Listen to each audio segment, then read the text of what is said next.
ఇప్పుడు మనం గనుక ఊర్వశి చెడ్డదని ప్రూవ్ చేయగలిగితే ఈ పెళ్లి ఆగిపోతుంది. అప్పుడు నీ జీవితానికి న్యాయం జరుగుతుంది. కానీ ఏం చేయాలో అర్థం కావడం లేదు. చూసావా కుట్టి, మనం సమస్యను పరిష్కరించడానికి ఆలోచన దొరికింది, కానీ మార్గం దొరకడం లేదు. ఇప్పుడు ఏం చేయాలి? నాకు కూడా ఏం చేయాలనో సమజ్ కావట్లే సూర్యబాబు. నేను ఆదిత్య గారితో విడిపోయి దూరంగా ఉండాలని అనుకోవడం లేదు. విడాకుల పేపర్స్ మీద సంతకం అయితే పెట్టాను. ఆ సంతకానికి నా చెయ్యి మాత్రమే అంగీకరించింది, నా మనసు కాదు. నా మనసులో ఆయనతో ఉన్న బంధం గాని ప్రేమ గాని ఇంకా అట్లనే ఉంది. ఆయన కట్టిన 3 ముళ్ళు ఇంకా నా మెళ్ళలో వేలాడుతూనే ఉంది. గీ గుండెలకు తగిలే గీ మంగళసూత్రాలు గుండెల్లో ఉన్న మనిషిని నిరంతరం గుర్తు చేయకుండా ఉంటాయా? నువ్వన్నది నిజమే కుట్టి. మరి ఇప్పుడు ఏం చేద్దాం? గది తెలవట్లే సూర్యబాబు. చెయ్యి దాటిపోయేలా ఉంది సూర్యబాబు. చెయ్యి జారిపోదు కుట్టి. మన దగ్గర ఒక మార్గం ఉంది. ఏంది సూర్యబాబు? Finger prints. ఫింగర్ ప్రింట్సా? అవును కుట్టి. కారులో మత్తు మందులు దొరికినప్పుడు వాటికి నాకు ఏ సంబంధం లేదని నేను చెప్పినప్పుడు వాటి మీద ఉన్న ఫింగర్ ప్రింట్స్ అన్ని పోలీసులు తీసుకున్నారు.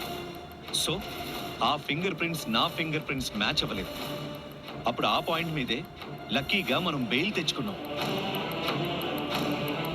కానీ ఇప్పుడు ఆ మత్తు మందుల మీద ఉన్న ఫింగర్ ప్రింట్స్ తో ఊర్వశి ఫింగర్ ప్రింట్స్ మ్యాచ్ అయితే తను 100% కల్ప్రిట్ అని ప్రూవ్ చేయడానికి మనకు ఒక అవకాశం ఉంది కుట్టి. చాలా మంచి ఆలోచన సూర్యబాబు. కేసెస్ లో ఇలాగే సమస్యల్ని పరిష్కరించడం జరిగింది. సో నాకు తెలిసి ఊర్వశి ఫింగర్ ప్రింట్స్ గనుక నువ్వు సంపాదించగలిగే ఉంటే 2 మ్యాచ్ అయ్యాయో లేదో చూసుకొని మ్యాచ్ అయితే గనుక మనం ఊర్వశిని అరెస్ట్ చేయించవచ్చు. అప్పుడు ఈ పెళ్లి ఆగిపోవడంతో పాటు సమస్యలన్నీ కూడా పరిష్కరించబడతాయి. కుట్టి, నువ్వు ఈ వేలో ఆలోచించు. అట్లనే సూర్యబాబు, నేను ఈ ఆలోచనలోనే ఉంటా. ఏదన్నా అవసరమైతే నేను మీకు ఫోన్ చేస్తా. అలాగే కుట్టి. కానీ నాకు నీ గురించే బాధగా ఉంది. ఏం బాధపడకు సూర్యబాబు, మనకి ఒక్క అవకాశం దొరికింది కదా. ఏమో నా రాతలో శివయ్య మళ్ళీ ఎటువంటి మలుపులు రాసిండో ఏమో. సరే సూర్యబాబు, నేను ఇంకా ఆ పనిలోనే ఉంటాను.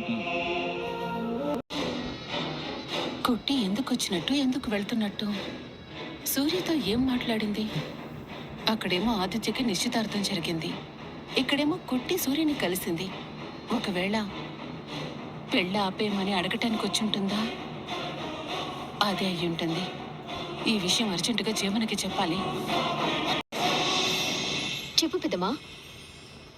ఎంగేజ్మెంట్ ఎలా జరిగింది? ఆనంది లేని ఏ శుభకార్యమైనా చాలా బాగా జరుగుతుంది.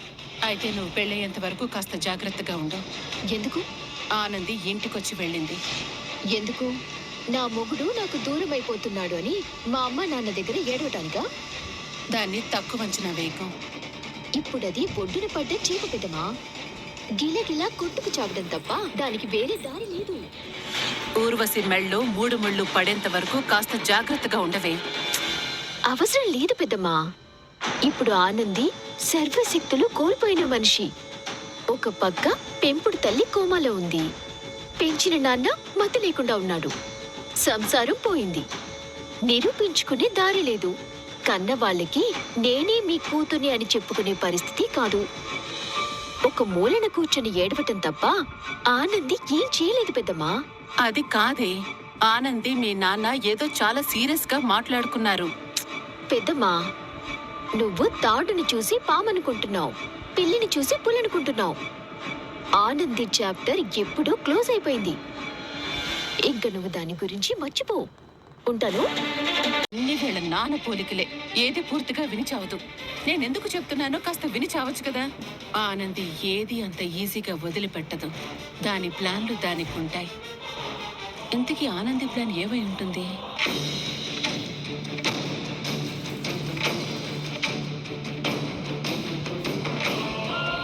కార్డులు పెట్టింది ఊర్వశి అని.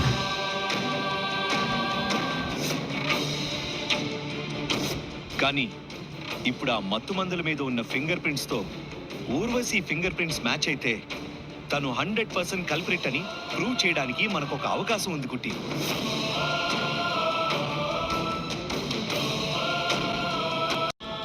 ఈ పాటికి ఆదిత్య గారికి నిశ్చితార్థం అయిపోయి ఉంటది.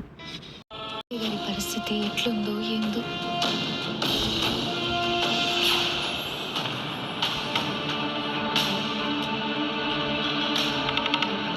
అరే ఆదిత్య గారు, ఏంది ఆదిత్య గారు, గీ పొద్దు మీ నిశ్చితార్థం కదా, మీరేంది ఈడ కూర్చున్నారు? నిజం చెప్పమంటావా ఆనంది? అబద్ధం అంటే మీకు తెలియదు కదా ఆదిత్య గారు. ఎందుకంటే మీ గురించి నాకు తెలుసు. మీరు నమ్మే దాంట్లో నిజం ఉందా అబద్ధం ఉందా అనేది తర్వాత, కానీ మీకు తెలిసినంత వరకు దాన్ని బలంగా నమ్ముతారు, అబద్ధాలు చెప్పరు. కాబట్టి ఇప్పుడు కూడా మీ నుంచి నిజమే కోరుకుంటున్నా. ఇలా కూర్చో. ఏంటి ఆనంది, జీవితం ఎటుపోతుందో ఏంటో ఏం అర్థం కావడం లేదు. ఒక మనిషి చేసిన చిన్న తప్పు ఇద్దరి జీవితాల్ని తలకిందులు చేస్తుందంటే నేను నమ్మలేకపోతున్నాను. జీవన ఆ రాత్రి మీడియాకి ఫోన్ చేయకపోయి ఉంటే ఈరోజు మన పరిస్థితి ఎలా ఉండేది? నువ్వు నేను కలిసి ఒకే ఇంట్లో బతికేవాళ్ళం. నువ్వు నేను కలిసి భార్యాభర్తల్లా ఉండేవాళ్ళం. నువ్వు నేను కలిసి సంతోషంగా ఉండేవాళ్ళం. కానీ ఈరోజు ఇద్దరం కలిసి ఒకే దారిలో నడవాల్సిందే. ఇద్దరికి రెండు వేరు వేరు దారులైపోయాయి. ఇద్దరం కలిసి 100 ఏళ్ళు బతకాలని నిర్ణయించుకున్న వాళ్ళం అర్థాంతరంగా విడాకుల కాగితాల మీద సంతకాలు పెట్టుకోవాల్సి వచ్చింది. కేవలం విడిపోయి ఉంటే పర్వాలేదు, కానీ మనసు ఎలా అయిపోయిందంటే అసలే గాయంతో ఉన్న మనసుకి మరో గాయం తగిలినట్టు. నీ నుంచి విడిపోవాలని విడాకుల కాగితాల మీద నేను సంతకం పెట్టడమే తట్టుకోలేని విషయం అనుకుంటే, నేను మరో పెళ్లి చేసుకోవడానికి సిద్ధపడాల్సిన పరిస్థితి రావడం, నేను మరో అమ్మాయితో ఎంగేజ్మెంట్ చేసుకోవాల్సి రావడం అనేది నిజంగా నేను భరించలేకపోతున్న విషయం. మనసు చచ్చిపోవడం అంటే ఏంటో నాకు మొదటిసారి అర్థమవుతుంది. నిజంగా మనసు లేకుండానే మనిషి అలాగే నడుచుకుంటూ వెళ్ళిపోవడం అంటే ఏంటో నాకు అర్థమవుతుంది. అలాగే వచ్చేస్తాను. అంటే ఇప్పటికీ మీరు నన్నే కోరుకుంటుర్రా? అసలు నిన్ను వద్దనుకున్నది ఎప్పుడు ఆనంది?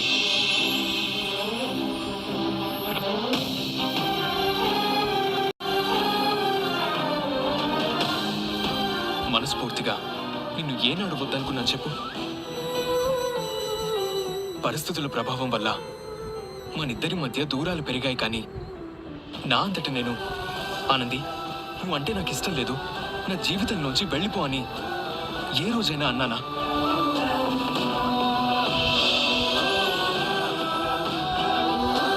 నీతో కలిసి బతకలేకపోతున్నాను ఆనంది అని ఏ రోజైనా నీతో చెప్పానా? నువ్వు తప్పు చేసావా ఆనంది, నింద నిరూపించుకో ఆనంది అని ఎప్పుడూ మన ఇద్దరి మధ్య ఒక తప్పు గురించి గొడవలు వచ్చాయేమో, కానీ ఏ రోజైనా నువ్వంటే నాకు ఇష్టం లేకపోవడం కానీ, నేనంటే నీకు ఇష్టం లేకపోవడం కానీ, మన ఇష్టాలు కలవకపోవడం కానీ, ఇలా వీటి గురించి ఎప్పుడైనా ఏమైనా గొడవలు వచ్చాయా? చెప్పానంది, ఏ రోజు వద్దనుకున్నాను నిన్ను? ఒక అమ్మాయితో నిశ్చితార్థం చేసుకొని నడి రోడ్డు మీద కూర్చొని ఇంకా నేను నీతో బ్రతుకును ఊహించుకుంటున్నాను. నువ్వు లేకపోతే నేను బతకలేను అంటున్నాను. నీ నుంచి విడిపోయాను అంటే నేను నమ్ముతున్నాను, కానీ నా మనసు నమ్మడం లేదు ఆనంది. నువ్వు నా జీవితంలో లేవు, ఇంకపై రావు అన్న నిజాన్ని అది ఒప్పుకోవడం లేదు. అందుకే నాకేం చేయాలో తెలియక నడి రోడ్డు మీద ఇలా ఒంటరిగా కూర్చొని ఆలోచిస్తున్నాను. ఏం చేయమంటావు నన్ను? నిన్ను తీసుకెళ్లి ఇంట్లో పెట్టుకునే ధైర్యం నాకు లేదు. ఎందుకంటే మా అమ్మకి ఏదైనా అయితే నేను తట్టుకోలేను. ఇప్పుడు 2 కళ్ళల్లో ఏ కన్ను కావాలంటే నేను ఏ కన్ను వదులుకోలేను. అందుకే నాకు ఈ బాధంతా. జన్మనిచ్చిన తల్ల, నా కోసం తన జీవితాన్ని త్యాగం చేసిన భార్య, ఎవరు ముఖ్యమంటే ఏం చెప్పాలి? నేనది తేల్చుకోలేను, తెంచుకోలేను. అలా అని మరొకరితో కలిసి ఉండలేను. నా వల్ల కావడం లేదా ఆనంది? ఒకవేళ నిజంగా దేవుడు అనేవాడే ఉంటే, నా మాటలంటూ వింటే 100 ఏళ్ళు నీతోనే కలిసి బతకాలని కోరుకుంటాను ఆనంది. నేను కూడా మీతో కలిసి బ్రతకాలని కోరుకుంటున్నా ఆదిత్య గారు. నేను కూడా మీతో కలిసి బ్రతకాలని కోరుకుంటున్నా ఆదిత్య గారు. మనిద్దరం ఎప్పుడూ కలిసే ఉండాలి. సరే, ఏదేమైనా కానీ మనిద్దరం మాత్రం కలిసి ఉండాలి ఆనంది.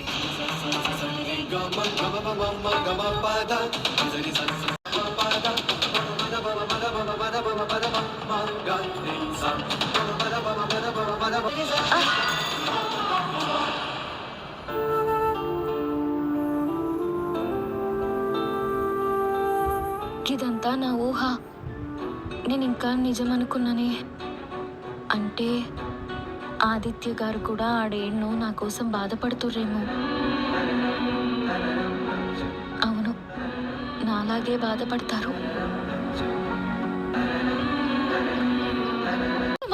అవునమ్మా, నీ కాపురం ఇలా ఎందుకైపోయిందని ఒకసారి నీ పెళ్లి జరిగిన ముహూర్తం జాతకాలు చూస్తే అసలు విషయం తెలిసిందమ్మా. ఏంది పూజా తాత? మీ పెళ్లి ముహూర్తం దాటిపోయాక జరిగిందమ్మా. మీ కులదైవానికి మొక్కు తీర్చలేదు, పెళ్లిలో జీలకర్ర బెల్లం పెట్టలేదు, సప్తపది నడవలేదు, సన్నికళ్ళు తొక్కలేదు, సాక్ష్యంగా అగ్నిదేవుడు లేడు, అరుంధతి కూడా లేదమ్మా. దోషకాల ముహూర్తంలో మీ కళ్యాణం జరిగిందమ్మా. అందుకే ఇన్ని కష్టాలు. అవును పూజా తాత, నువ్వన్న దోషం కనపడుతుంది. ఎందుకంటే సూర్యబాబు కారులో మత్తు పదార్థాలు పెట్టింది ఎవరో కాదు, ఆదిత్య గారితో పెళ్లికి సిద్ధమవుతున్న అమ్మాయే. ఆ అమ్మాయ? అవును పూజా తాత, ఏం జరిగిందో చెప్తాను ఈను. ఇప్పుడు ఆ మత్తు మందుల మీద ఉన్న ఫింగర్ ప్రింట్స్ తో ఊర్వశి ఫింగర్ ప్రింట్స్ మ్యాచ్ అయితే తను 100% కల్ప్రిట్ అని ప్రూవ్ చేయడానికి మనకు ఒక అవకాశం ఉంది కుట్టి. ఇది జరిగింది పూజా తాత. ఇప్పుడు ఊర్వశి వేలి ముద్రలు ఎట్లా తీసుకోవాలనో నాకు అర్థం కావట్లే పూజా తాత. నేను ఆ ఇంటికి వెళ్ళలేను, సునంద గారు రానివ్వరు. అలాగని ఆధారాలు లేకుండా నమ్మరు. పెళ్లి ఆపడానికే వచ్చానని పెద్ద గొడవ చేస్తారు. లేదమ్మా, నువ్వు వెళ్ళాలి. వెళ్ళి పెళ్లి ఆపాలి. నువ్వు చేసే ఈ పని వల్ల 2 మంచి పనులు జరుగుతాయి. ఒకటి, నీ తండ్రి మత్తుమందుల కేసు నుంచి బయటపడతాడు. పోయిన తన గౌరవం కూతురుగా తిరిగి నువ్వు నిలబెట్టినట్టు అవుతుందమ్మా. 2, చేజారిపోతున్న నీ సంసారాన్ని నువ్వు తిరిగి కాపాడుకున్నట్టు అవుతుంది. అంటే ఇప్పుడు పుట్టింటి గౌరవాన్ని, అత్తింటి గౌరవాన్ని, పెంచిన వాళ్ళ నమ్మకాన్ని నిలబెట్టాల్సింది నువ్వేనమ్మా. వేడుకో అమ్మా. నువ్వు నమ్మిన నీ శివయ్యే నీకు ఏదో ఒక రూపంలో దారి చూపిస్తాడు. ఓం నమః శివాయ. నా జీవితాన్ని నిలబెట్టుకోనీకి ఒకే ఒక్క అవకాశం ఇవ్వు. ఒక్క అవకాశం ఇవ్వు.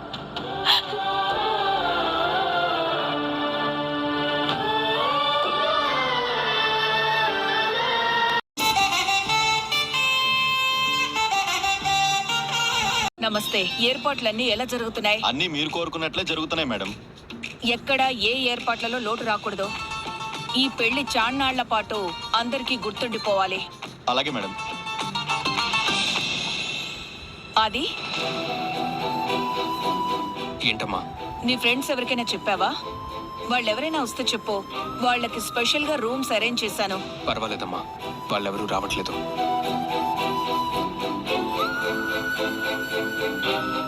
బావగారు డల్గా ఉన్నారేంటి? కొన్ని మనం అర్థం చేసుకోవాలి.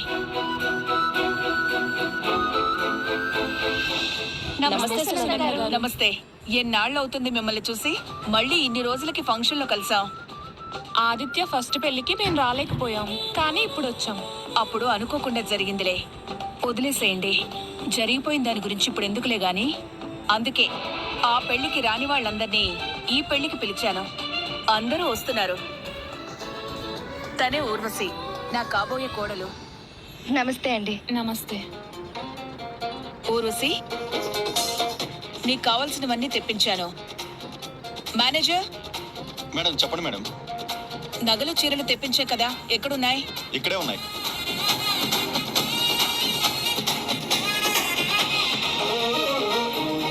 ఊర్వశి చూడు, మొత్తం అన్నీ తెప్పించాను. ఇవన్నీ ఎందుకు అత్తయ్య గారు? భలే దానివే. సునందకి కాబోయే కోడలంటే నువ్వు ఈ మాత్రం మెయింటైన్ చేయాలి. ఇప్పటి వరకు నువ్వెవరో తెలియదు, కానీ ఇక నుంచి నువ్వంటే ఒక స్పెషల్ ఇమేజ్ ఉంటుంది. ఎంత బాగా గెంతులేసినా కాకి నెమలవుతుందా? నెమలి నెమలే, వదిన వదినే, ఊరోసి ఊరోసే. అవునరా, ఎందుకు వచ్చామా ఈ పెళ్లి కనిపిస్తుంది. నాకైతే వెళ్ళిపోవాలనుంది. కొన్ని కొన్ని భరించాలి. అన్నయ్య కూడా ఈ పెళ్లి ఇష్టం లేదు, కానీ ఈ పెళ్లి ఆగదు కదా. ఎవరు ఆపుతారు? సునంద గారు, మీ వియ్యాల వారు ఎక్కడా కనిపించడం లేదు. ఊర్వశి, మీ అమ్మ నాన్న ఎక్కడున్నారు? అంటే అత్తయ్య గారు ఏదో చిన్న పనుందని బయటికి వెళ్లారు. ఏంటి ఊర్వశి, ఈ టైంలో బయటకు వెళ్లాల్సిన అవసరమే ఉంది? ఫోన్ చేసి రమ్మని చెప్పు. అలాగే.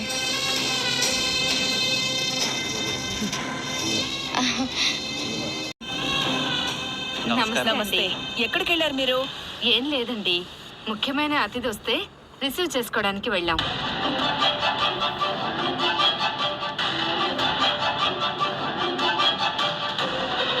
ముఖ్యమైన అతిథి ఎవరైతే మనకేంట్లేరా, కానీ తను ఇక్కడ ఉండాలి. తను లేకపోతే ఈ పెళ్లి జరగదు. ఒక రకంగా చెప్పాలంటే తను మా వైపు నుంచి ఉన్న పెళ్లి పెద్ద.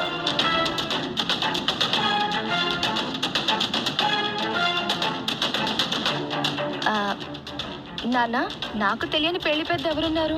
ఏ నువ్వు ఉండమ్మా, అందరూ నీకు తెలుస్తారా? చాలా ముఖ్యమైన వ్యక్తి, నీ పెళ్లి దగ్గరుండి జరిపించాల్సిన వ్యక్తి. సరే, పెళ్లి పెద్ద ఉండడం మంచిదే కదా, రమ్మనండి. అమ్మా పెళ్లి పెద్ద రామ్మా. వీళ్ళనే మనం భరించలేకపోతున్నాం, ఇంకా పెళ్లి పెద్దను భరించగలమా? చూద్దాంరా ఆ పెళ్లి పెద్ద ఎవరో. ఎవరా పెళ్లి పెద్ద? నాకు కూడా తెలీదు. నీకు కూడా తెలియని పెళ్లి పెద్ద మీ ఫ్యామిలీలో ఉన్నారా? రామ్మా, అందరూ నీ కోసం వెయిటింగ్.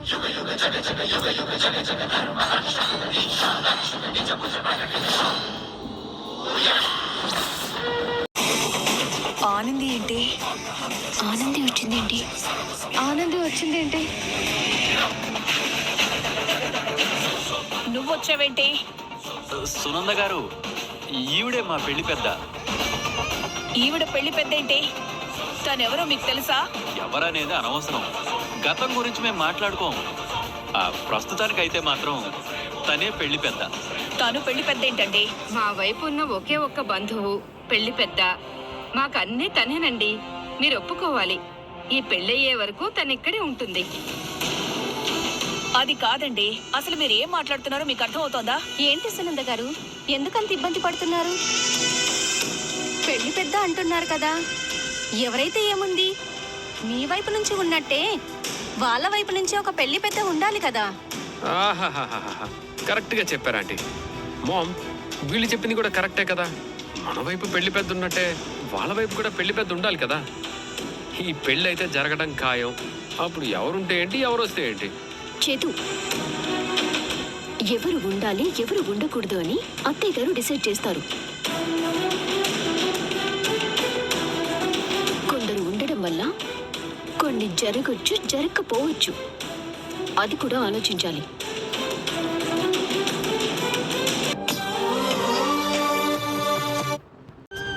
పోతున్న ప్రాణానికి ఊపిరొచ్చినట్టుగా ఉందానంది. అయితే ఇప్పటికీ మీరు నాతో జీవితాన్ని కోరుకుంటున్నారా? అది నీకు ఇంకా అర్థం కావడం లేదా? ఇప్పుడు నేను ఇలా మాట్లాడడం నీకు కొత్తగా అనిపించవచ్చు, కానీ చెయ్యి జారిపోతున్న మన బంధాన్ని కాపాడుకోలేని నా పరిస్థితికి నా మీద నేనే జాలిపడుతున్నాను. ఏం చేయమంటావా ఆనంది? ఈ పెళ్లి ఆగుతుంది ఆదిత్య గారు. ఎలా ఆగుతుంది? మా సూర్యబాబు కార్లో మత్తు పదార్థాలు పెట్టిన అమ్మాయి ఎవరో నాకు తెలిసింది. ఎవరా అమ్మాయి? ఊర్వశి.